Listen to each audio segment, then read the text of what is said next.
Ah ouais. Donc j'ai une attache pour nos voisins romains. On appelle ça l'escroquerie, c'est mon métier. Je suis en bonne compagnie avec ça. Non, mais... Je suis Comore, vendeur de drogue. Philippe Morax qui arrive dans votre grève. C'est ce... Ça va donné de la peine. presque me faire oublier qu'il est 7h.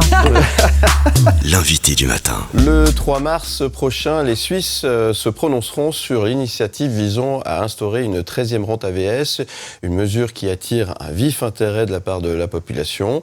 Cette proposition fait suite à une dévaluation significative des rentes, alimentant un soutien massif, alors que le coût de la vie augmente, grignotant l'équivalent d'un mois de rente en moyenne. L'objectif est de renforcer le premier pilier de la prévoyance vieillesse et de garantir des revenus décents pour les retraités, tandis que les rentes, elles, du deuxième pilier, diminuent et que la stabilité des couples à la retraite est menacée pour des raisons financières évidentes. On va tenter de tout décortiquer ce matin avec mon invité. Je suis très content de recevoir Samuel Bendaon, conseiller national, pour nous parler de cette votation, pour nous parler de cette initiative et pour nous parler de retraite. Bonjour Samuel Bendaon. Bonjour. Comment ça va ? Ça va bien, ouais. Merci d'être avec nous ce matin. Vous me confiez hors antenne que c'est une campagne difficile. L'année commence fort pour vous. Oui, alors difficile, pas dans le sens argumentatif, parce que je crois que les gens sont assez sympathiques à cette cause, mais c'est plutôt financièrement. Bien sûr. On voit que la droite met vraiment beaucoup de moyens et qu'on se retrouve avec des publicités partout, souvent avec des informations mensongères, et puis qui ratent au fait l'objectif. Donc il faut vraiment se battre avec les gens. Voilà.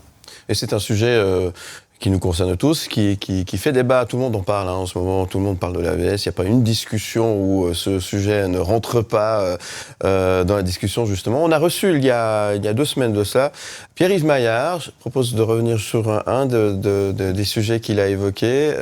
Samuel Bendaon, vous nous donnerez votre avis sur ce que vous allez entendre et voir. On annonce une baisse, on annonce la suppression de la rente de veuve, on annonce la suppression des rentes pour enfants. L'inflation n'est pas couverte par l'AVS. Dans la LPP, il n'y a pas d'indexation à l'inflation. Donc c'est vraiment un programme de misère qui est proposé par le Parlement. Et si on ne vote pas cette initiative, il n'y aura rien d'autre. Au contraire, il y aura même des baisses supplémentaires. Alors Pierre-Yves Maillard nous disait que le Parlement n'a rien prévu au cas où cette votation, cette initiative ne passe pas. C'est ça le problème, c'est qu'en fait on peut faire un contre-projet, quand il y a un projet on peut faire un contre-projet, donc s'ils voulaient dire ouais ça nous convient pas mais on fait autre chose, c'est possible, ils ont refusé aussi de faire n'importe quoi d'autre, donc c'est vrai qu'on a ça ou on n'a rien, et le problème c'est qu'il faut bien être conscient que en fait c'est pas rien. C'est une perte de pouvoir d'achat, c'est exactement ce qu'il a dit, c'est pas qu'on a le choix entre le statu quo et puis une amélioration, on a le choix entre le statu quo, même pas d'ailleurs. En augmentant les rentes, en fait, on permet un peu de compenser la perte du pouvoir d'achat ou une détérioration massive du pouvoir d'achat pour les retraités et donc pour tout le monde, pour nous plus tard et pour les gens qui aujourd'hui sont à la retraite. Mais c'est là où c'est pas toujours très compris parce que de l'autre côté, vos adversaires arrivent également avec une batterie d'arguments et font qu'on se pose des questions et qu'on peut douter finalement parce que comme dans toute initiative, comme dans tout débat, il y a un petit peu de vrai, un petit peu de faux des deux côtés, et là, ça devient compliqué. Là, le problème, c'est qu'il y a vraiment urgence. Ouais, au fait, il faut se demander, est-ce que vous pensez que quand on a travaillé toute sa vie, c'est raisonnable qu'on a des rentes qui sont de 1800 francs par mois Est-ce que il y en a qui ont moins, ça c'est la moyenne. Est-ce que vous pensez que c'est vraiment raisonnable aujourd'hui de pouvoir vivre avec ça, ou avec ça et une petite rente LPP de quelques centaines de francs, en fait non, c'est pas possible. Et donc en fait on plonge de nombreuses personnes dans la misère, et puis le but c'est pas seulement de les sortir de la misère, le but c'est de dire on a le droit à un peu plus, on est une société extrêmement riche, le pays est extrêmement riche, on génère plus de 10 000 francs par mois par personne active, donc on a les moyens de dire qu'une fois qu'on arrive à la retraite, on peut vivre correctement. Qu'est-ce qui fait qu'on tire le frein à main comme ça, qu'on s'empêche de finalement de pouvoir profiter aussi un peu de la vie, tout simplement, parce que c'est de ça dont il est question quand même, quand on a, comme vous l'avez dit très justement, on a travaillé toute sa vie, on a payé toute sa vie, on arrive à la retraite et on n'arrive pas à faire les fins de mois, quoi. Alors, il faut être clair, il y a des gens qui arrivent très très bien à faire les fins de mois, ils sont juste peu, et ils ne veulent pas partager. Ça, malheureusement, le problème, il est là. Entre les 20 dernières années, on a créer 300 milliards de plus de francs par année de richesse. 300 milliards par année en plus. Ouais. Ça, c'est le produit intérieur brut qui a augmenté. Ouais. Alors, une partie de ça, c'est aussi parce qu'il y a un peu plus de population, mais c'est pas beaucoup plus. Hein. Alors, on a 20% de plus de gens. Pour le reste, l'essentiel de ces 300 milliards de francs, en fait, ce qu'on en fait, c'est qu'on ne les met pas dans l'AVS. On met rien du tout dans l'AVS. Il y a 20 milliards de plus qui ont été mis dans l'AVS en même temps qu'on a gagné 300 milliards de plus. Et ces 20 milliards, ils ont à peine compensé au fait l'augmentation du nombre de retraités. Mais par contre, le montant des rentes n'a presque pas évolué. Et le montant des rentes, en termes, si on compare par rapport au pouvoir d'achat, il a baissé. Donc non, en fait, on est en train d'empirer la vie des gens alors qu'on crée davantage de richesses dans le pays. Donc les moyens sont là dans le pays. Il suffit juste de dire, on ne doit pas seulement utiliser les moyens pour aider les gens qui ont vraiment déjà beaucoup, mais aussi pour les gens qui sont à la retraite. Qu'est-ce qu'on fait avec cet argent ? On va éponger les bêtises de l'armée ? Alors, entre l'UBS et puis l'armée, oui, pas seulement, mais en fait, un des gros problèmes qu'on constate aujourd'hui, c'est que si vous regardez les revenus, tous les revenus de la classe moyenne, c'est-à-dire aller jusqu'à 150 000 francs, en fait, ont tendance à augmenter à peu près comme l'inflation, ou un peu plus que l'inflation pour les plus hauts, mais très peu. Et puis, la productivité, elle a augmenté de 35% quand l'inflation, elle a pris 10%. Donc, où est passé cet argent ? En fait, c'est les très très hauts revenus et c'est les grosses entreprises qui font des profits records. Plusieurs grosses entreprises font 10 milliards, 15 milliards de profits chaque année. Et puis cet argent-là, c'est pas de l'argent qui est fait par le travail, c'est vraiment du profit. C'est des actionnaires qui possèdent en fait des grosses entreprises et puis qui gagnent de l'argent pour ça. Alors, il y a des gens qui trouvent que c'est légitime. Moi, je trouve que je préfère qu'on donne l'argent aux gens qui travaillent, mais même si on pense que c'est légitime que les entreprises gagnent beaucoup d'argent, je pense qu'il doit y avoir un partage juste et équitable. Et qu'au moins, les gens qui sont à la retraite voient la progression en fait, de leurs revenus identique à celle des gens qui sont actionnaires ou qui sont très riches. Aujourd'hui, ce qu'on voit, c'est que quasiment tout l'argent qui est produit en plus chaque année, toute la productivité, en fait, se concentre beaucoup sur ceux qui ont déjà beaucoup, alors qu'en fait, on aurait les moyens de permettre à tout le monde de vivre décemment dans ce pays, et c'est ça qu'on conteste. Ouais, c'est ça qui n'est pas juste. Surtout que le travail, c'est ça qui crée la valeur. La richesse, c'est les gens qui travaillent tous les jours pour le bien commun. On a baladé notre micro dans les rues. Notre journaliste Léo de Garrigue a tendu le micro à 2-3 personnes. On a eu quelques réactions. J'aimerais avoir aussi celle de Samuel Benda. Écoutez, regardez. Je suis pour, parce qu'il y a beaucoup de gens, de retraités, qui ont des problèmes, parce qu'avec l'AVS, ils n'arrivent pas à jongler, quoi. Et puis ce serait vraiment quelque chose qui peut les aider énormément à faire face, surtout avec l'inflation, l'augmentation qu'on a en Suisse, les primes, il y a tout qui augmente. Mais les rentes, voilà, ça reste vraiment peu, quoi. Peu. Je vais voter blanc parce que je suis pas sûre que ce soit une bonne idée, quoi. Parce que peut-être après la 13e, il y a plus d'impôts, donc on va peut-être pas forcément gagner avec cette histoire. Tout le monde n'a pas les moyens de préparer une retraite à partir de 65, 66.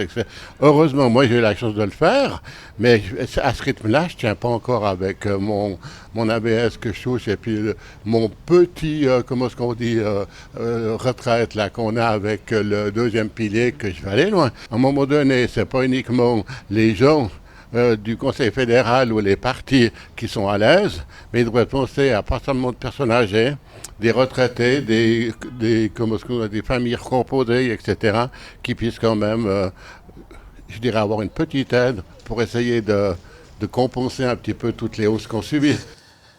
13e rente égale plus d'impôts, c'est la question que posait la dame qui hésite à voter blanc le 3 mars prochain. Que répondre à cette remarque qui ressort assez souvent, finalement.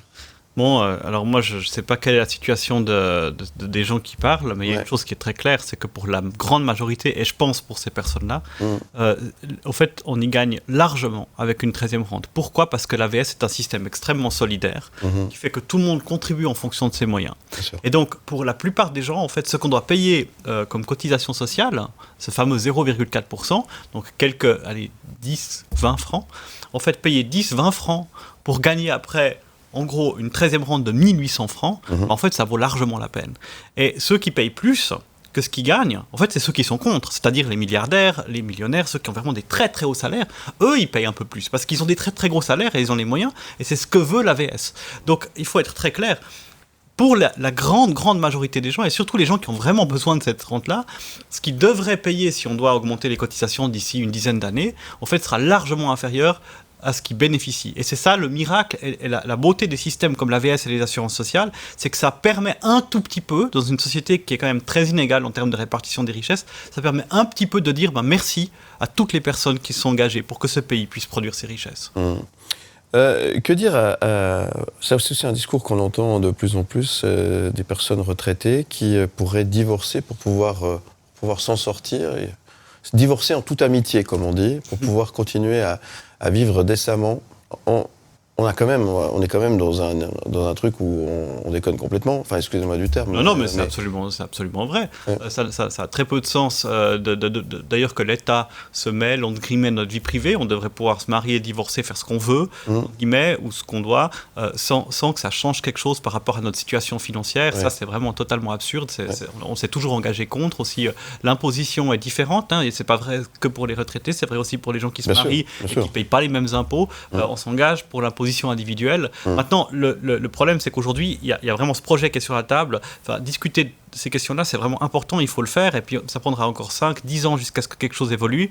Aujourd'hui, la meilleure solution aussi pour les couples, au lieu de divorcer, c'est de voter oui à la 13e rente, parce qu'une 13e rente, 1800 francs, 2000 francs de plus, pour un couple, par exemple, c'est vraiment, ça change la vie. Tout. Je sais que c'est pas énorme non plus, mais c'est déjà beaucoup plus que si on l'a pas, surtout quand on fait ces 2000 francs ou ces 3000 francs, en fait, ils sont déjà passés dans des hausses de charges, de loyer ou de primes maladie. C'est ça. Ah ouais. Ça va donner de la peine. Presque me faire oublier qu'il est 7h. L'invité du matin. Mon invité ce matin, Samuel Bendahan. Le 3 mars prochain, je vous rappelle, les Suisses voteront sur une proposition pour une 13e rente AVS en réponse à la dévaluation des rentes et de l'augmentation des coûts de la vie. Samuel Bendahan, vous êtes ce qu'on appelle en campagne en ce moment pour défendre effectivement cette initiative du 3 mars prochain. Attention, il y a 2 votations le 3 mars prochain. Faut pas se planter. Il y en a une justement pour une initiative pour une 13e rente AVS et puis l'autre, c'est l'initiative sur les rentes. Alors je sais qu'il y en a on se mélange un peu. Ouais, je comprends. C'est toujours la même chose avec les pinceaux. Oui. Des fois, on croit qu'il faut voter oui alors qu'il faut voter non parce que la question elle est mal formulée. Donc des fois, c'est pas simple. C'est ça. Mais c'est vraiment important parce que de faire attention à ça, ça prend 1 minute. Puis c'est 1 minute qui peut vraiment changer le destin de millions de personnes dans le pays. La première votation, c'est sur la 13e rente, c'est celle qui apporte une 13e rente à tout le monde.